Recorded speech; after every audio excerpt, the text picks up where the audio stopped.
Rudy Giuliani had a tough week. Donald Trump's lawyer is now reportedly being investigated by federal prosecutors, and his name has come up over and over during the impeachment testimony. Giuliani is used to making headlines, but not like this. Rudy Giuliani. Rudy Giuliani's name came up so much during the public hearings that he made the late-night talk shows. You cannot throw Rudy Giuliani under the bus.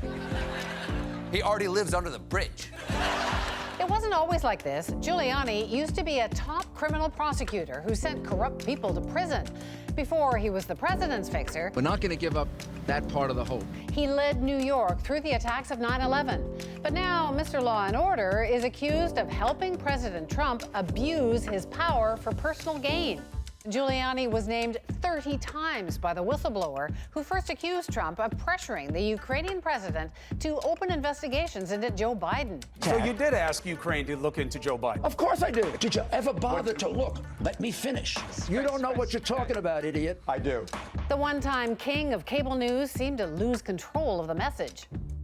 And then the butt dial. Yep, Giuliani unwittingly called an NBC reporter who hears him trashing the Bidens and discussing his need for cash. The man who once made the news suddenly is the news, and not just on cable. Rudy, you finished cleaning up those pistachio nuts yet? From South Park to SNL. Rudy, where are you right now? I'm on CNN right now. Not much CNN these days. And what about the biggest political TV show of all right now, the public hearings? So far, Giuliani's refused to testify and calls the impeachment inquiry a sham. Joining me now is Rick Wilson. He was a media consultant and senior advisor for Rudy Giuliani during his time as mayor. Now he's a writer and commentator, and he joins us from Tallahassee, Florida.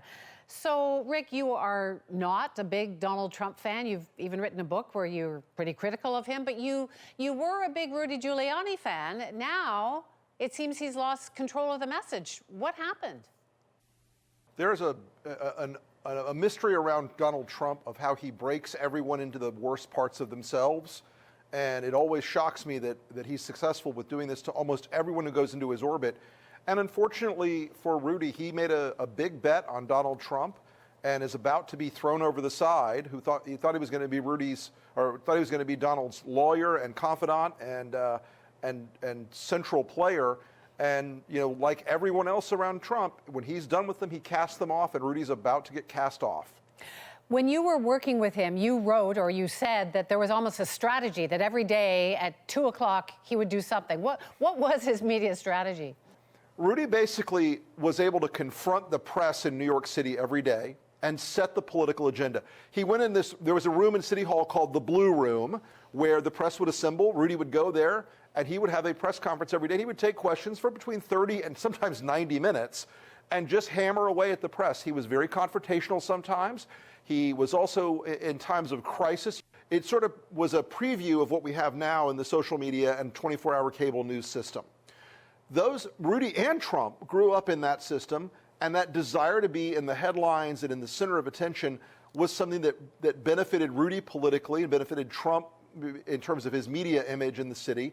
And they both come out of that environment. He certainly was very good, very adept at seizing the headlines. But right now it seems more like in the current situation, the headlines are seizing Rudy.